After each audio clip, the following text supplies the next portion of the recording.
Good morning and welcome to the ChinWag. I'm Richard Vobes and this is the lovely Julia. Hello. Julia's joined me today, which is fantastic. Hello, Julia. Hello. Nice to see you. Looking Nice to radiant. Thank you very much. You're looking lovely. Thank you very much. We tried to make a good appearance on the show, and as you remember, in this week we were talking about that. We were talking about have standards slipped, and do you think standards have slipped in this modern world? Yes and no. But yes and no. Predominantly yes. Yes. I think the styles have slipped, in a lot of ways. There was some very, very interesting comments about that. So Absolutely. People did used to dress up to go to the theatre, but also to the cinema, or to go anywhere, didn't they? People used to make an effort, and I don't know whether the effort that people make these days is the same effort, what people think of it. It's not the same level of effort, is it? No. But then again, those things have come a little bit more day to day, haven't they?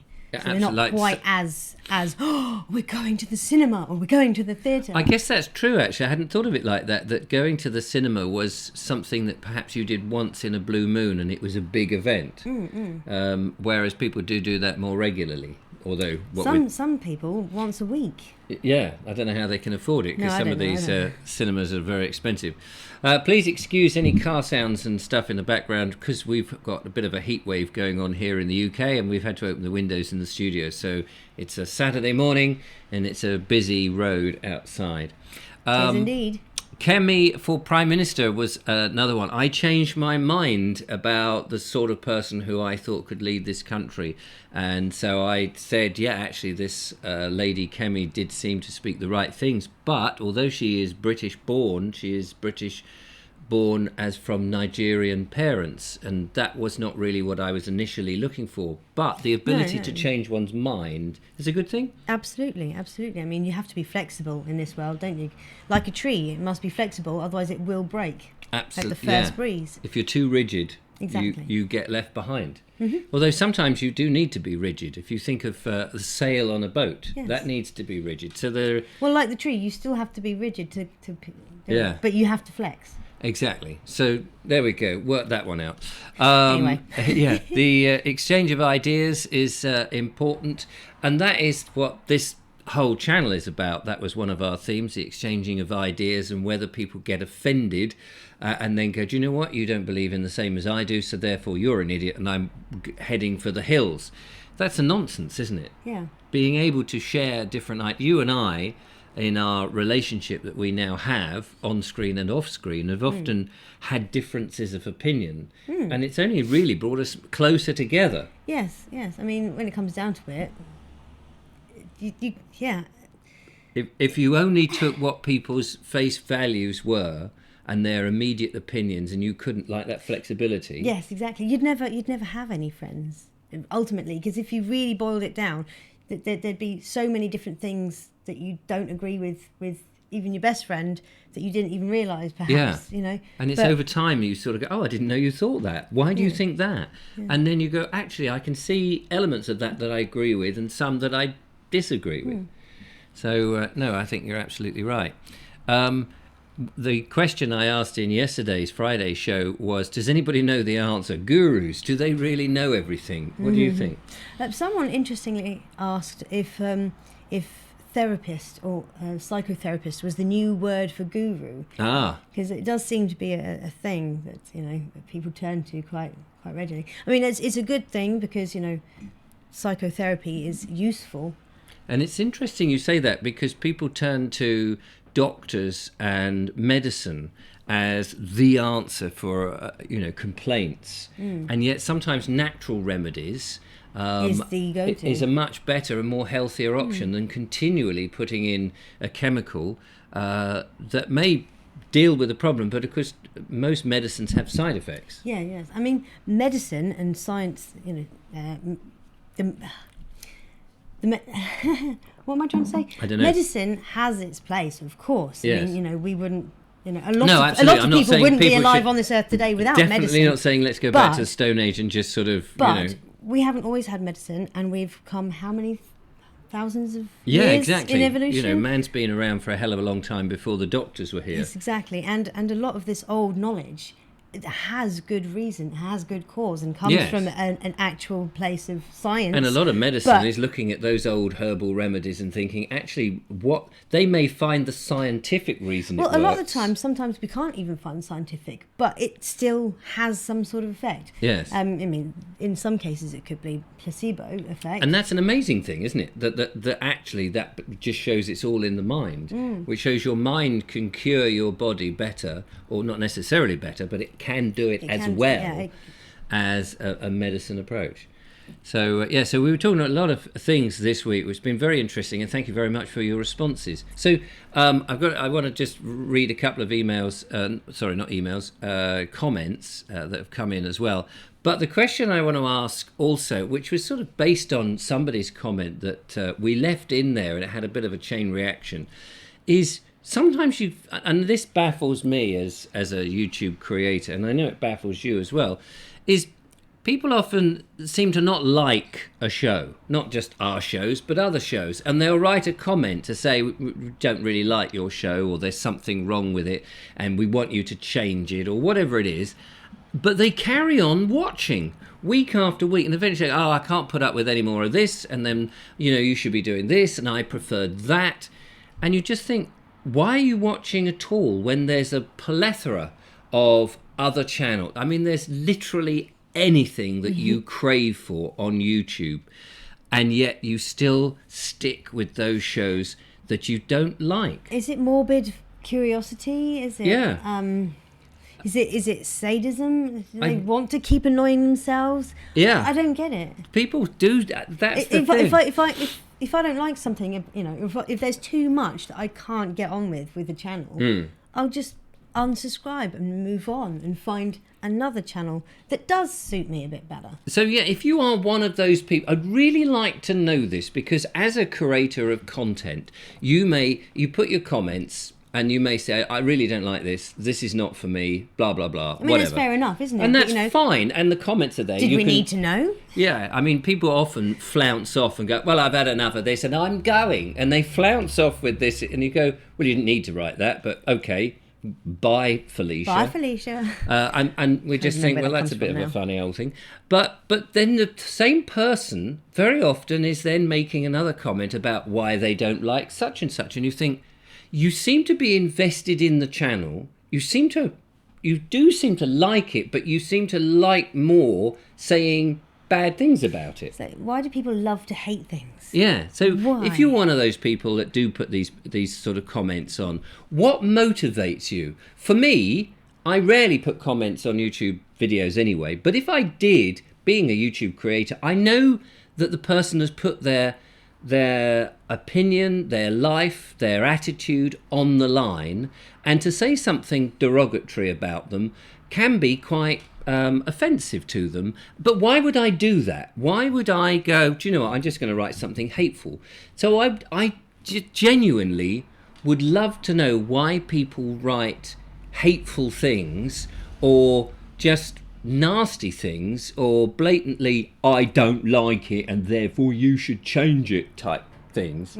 Because what do you suppose the YouTube creator is going to do? That's the bit I don't really get. Do you think that if somebody says, say you're walking out in the street and you've got a lovely dog, and someone comes in and goes, oh, that dog of yours is repugnant, I don't like those dogs, and I wish you didn't have a dog like that.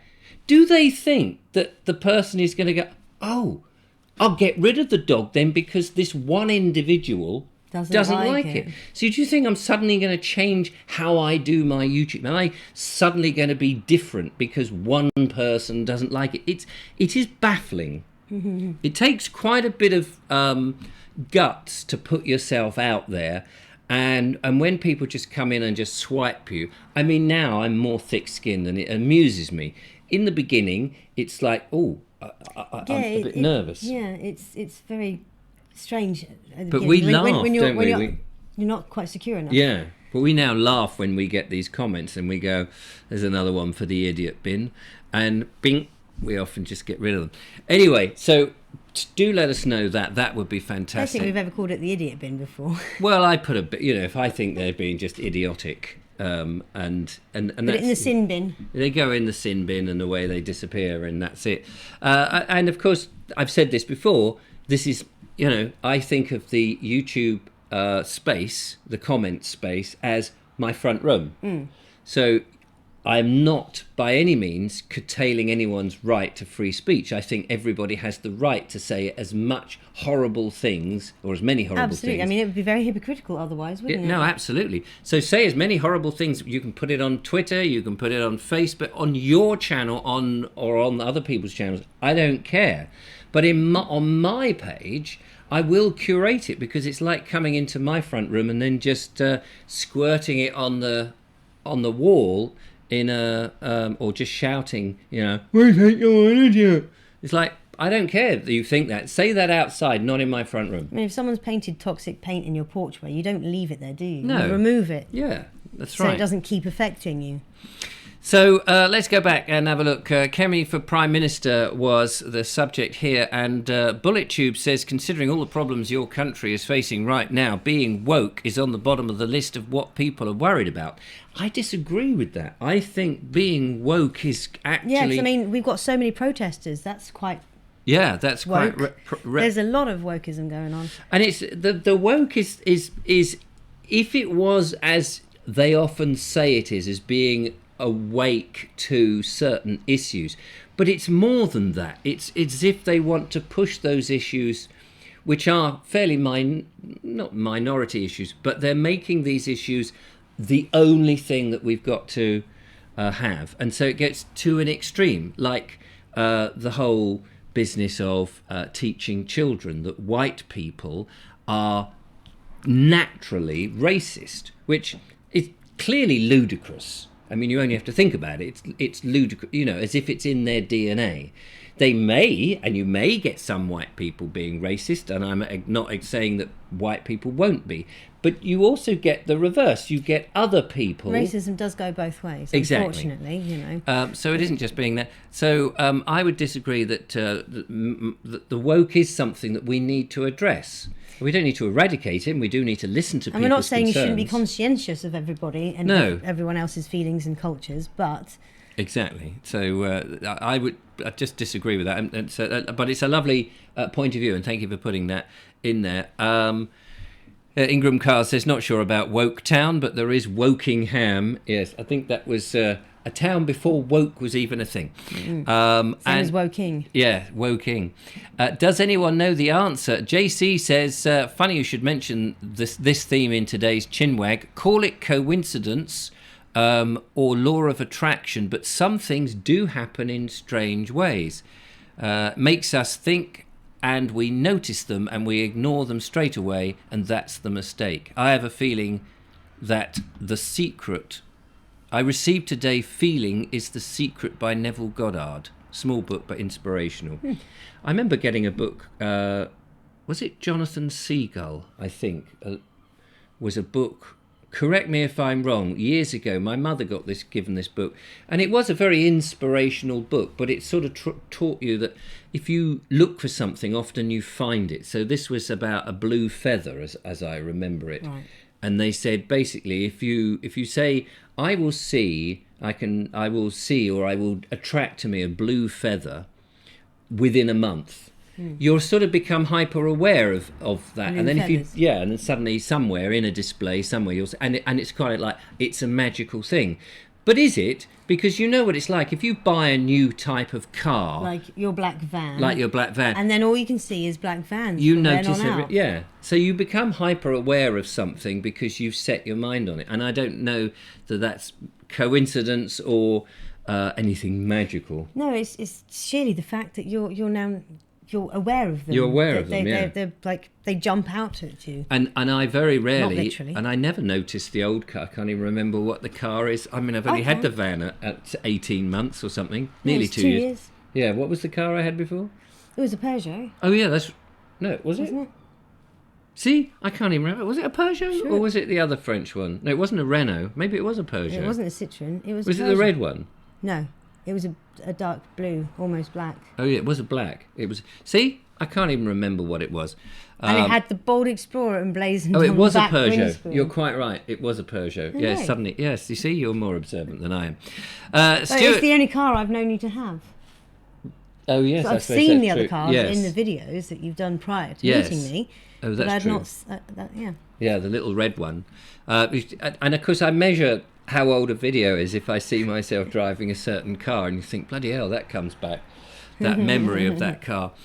Stuart in Guildford says regarding does anyone know the answer, unfortunately I can't disagree more about the globalist approach not being of benefit to us normal folk. Take a pair of jeans, for example. I can buy a moderate pair from China or India for £40, maybe less. But when I looked for British-made jeans last year, they were going to cost me more than 4 times that. Equally, many countries of the world, including us, are concerned about the supply of grain as a result of what's going on in Ukraine.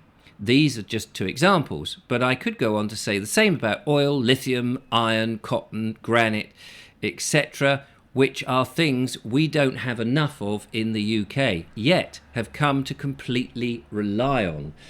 And I suppose it's true that, yes, of course, there is going to be things from overseas that can be made a lot cheaper because we've outsourced our manufacturing there. And so we're in that situation now where... But if we were all buying British-made stuff, it would gradually get cheaper and cheaper to buy. Yes, That's the irony. Yes. So if I guess you'd have to boycott overseas products. And we're not actually saying to boycott it. No. I mean, my thing is that globalization is ruining the country because everything is becoming bland. That the whole regional thing about things like architecture, there was a regional... If you have nothing interesting locally, if everything becomes bland, if you have coffee shops or burger outlets, if you can just walk to another side of the world and you get the same burger or the same cup of coffee, what's the point of going to that side of the world? If I go to Spain, I want a Spanish meal. If I go to Italy, I want an Italian meal. I don't want the bog standard now everywhere American meal. I want to have that in America. Yeah, that's great because that's your culture. But so that side of it, but the cost of everything comes down. But is that beneficial to those countries that are making those things? Because they're having to make them incredibly cheaply, those 40 quid jeans. In order to compete. And I remember reading I'm just trying to remember the author's name now and I can't remember, in a book about farming, but global farming. And one of the problems here was, as he illustrates it, you'd have a country, perhaps in, I don't know, India or in Africa, and they make their own stuff, and they were a sustainable country, a sustainable farming. So they were making stuff for their locality, their tribes, their people. And then a big corporation comes in and says, look, you do watermelons really well. We're going to take orders from you for watermelons. So don't bother to farm all your local stuff. We want all that land to make watermelons because we can sell them around the world and you'll get this much money. And we're going to guarantee for X many months, and you'll get all this. So all the farms, instead of growing lots of different produce for people, they saw the money, they start making watermelons, all of them growing watermelons. But then another country is growing watermelons and growing them just a little bit cheaper. So the big corporation goes, actually, we can buy our supply of watermelons from over here, cheaper. So the first country that's been growing the watermelons now has a dearth of watermelons they can't sell. But also, not only can they not sell them, they can't just eat watermelons and survive. So all the other crops that they were making to be sustainable, they can no longer eat. And so they are up the creek because they've just got millions of watermelons that they can't make the money from originally to pay for the other commodities, which they now have to ship in because they were no longer growing them. And to me, that was the whole thing, that globalization, I think that countries should be a lot more sustainable where they are. Within themselves, yeah. And yes, you can buy stuff overseas, of course, because spices, we can't grow spices very easily in this country. Well, quite honestly, these things are better off coming, things like spices are better off coming from where they're naturally grown, because that's where they are best.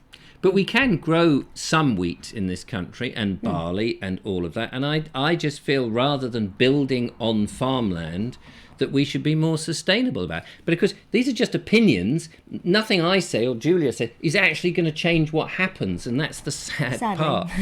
If only we could literally right the world with our conversation. Yes, but it's making people aware and just having a debate, and it's a healthy debate. So thank you very much, Stuart and Guildford. Appreciate what you agree, but then ultimately I also think, why should a pair of jeans be 40 quid? Why should everything go down? I just think food is too cheap. Because it's so cheap, we don't give it any respect. We just go, we can have a chicken from a chicken licking outlet somewhere, and that chicken's life is not even thought about as people are going drunkenly after being in the pub or a nightclub to one of these places, and they'll buy we'll have one of these things with a big bucket of chicken wings and what have you. There's no thought of that chicken, its life experience, its whether it's healthy, whether it's been covered in all sorts of different nutrients to try and get it to grow quickly. I think that's all wrong. The whole of the meat stock is now such a commodity, it's such an industry that nobody gives a damn. And I don't think that was true back in sort of a lifetime ago when people were farming. I think the farmers cared about their animals. They were important. They had a bit of a longer life. They had a healthier life whilst they were around, rather than being crowded in and manufactured at such an extent. Churned out like factory that's products. Just wrong. But at the same time, I'm not saying you shouldn't eat them. No. Because I don't think you should be eating insects either, which is what we're being pushed into. No, I mean, anything that's edible, we should be eating, Apart from humans. Preferably not. Preferably not humans. Yes, but I was going to say, farmed in a sustainable and more humane way. I mean, the way I feel it is that if that animal has a miserable life, that's a lot of misery and toxins that are going to be in that meat, and you're going to take that on board, whether it's and airy fairy or not. But all that misery you're eating.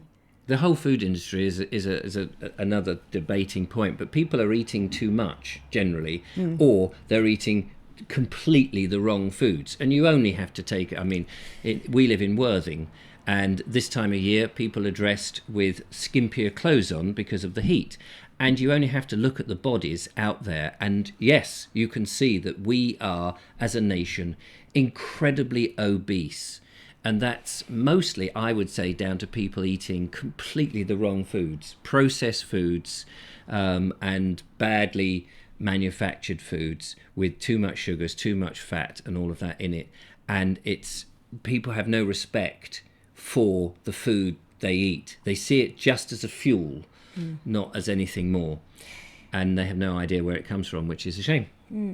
How did we lose our contact with food like that? I mean, not only the connection with don't you think it's also from the wars, because we started having to ration foods, started having to powdered egg, for goodness sake, things like that. Yeah, but people were growing. If you think back in the Second World War, people were having to have a reconnection with food because they were starting to grow it, and also because of rationing.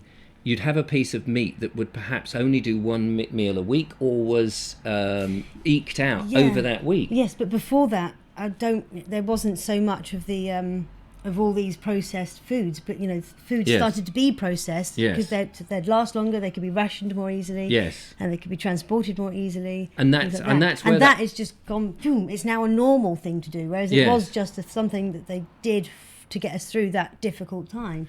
Yes, well, no, absolutely. And I think when you're not in the difficult time, obviously when you're in dire straits and you're being likely to be invaded or at war with another country, you have to do what you have to do. But when you're in peacetime, we sort of lost that connection with the health and the nature of what food is. It became a commodity to the point that we no longer think about the importance of growing food. We just assume a supermarket will have all those things that we want. And you'll go in there, and I'm just the same. I'm just as guilty of going into the supermarket and thinking, oh yeah, I think we'll have strawberries and creams for pudding. Out of season, and you go, oh, that's funny, they haven't got any strawberries, they must have had a run on them. And in weather like this, you can understand why. But actually, we should be buying more seasonal, we should be more connected. And I think it's because the globalization has taken farming away from that local community, that we no longer have that understanding of what food is and what our respect for it. Because without food, and water, of course, but without food, we would not be here. And we just now wheel up absolutely out of our skulls with a bit of alcohol in us, and we'll just go and buy something, a cheap takeaway, and we won't even finish it. You know, and you'll see it and you'll go, oh, I can't be bothered with this. And it's become such a disposable commodity, and yet that's an animal's life. So I don't agree with the globalization.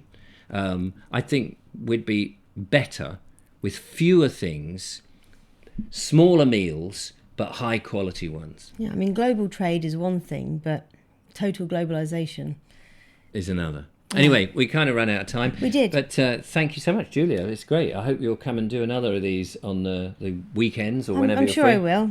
I feel a bit out of the habit of sitting here now. Sitting here. It feels all very strange. It's a new thing, but people seem to be enjoying the ChinWag. We will be bringing back the live streaming shows later on after the summer. So we look forward to that. But anyway, there we go. Be interested in your comments. Don't forget, you can disagree with us and we'd still remain friends. Just be polite. That's all we ask. But the other question we wanted to know, as you saw, was if you are one of these people who feel that you have to be a keyboard warrior and have to say something, nasty, why do you keep coming back? What is it about the show that makes you come back?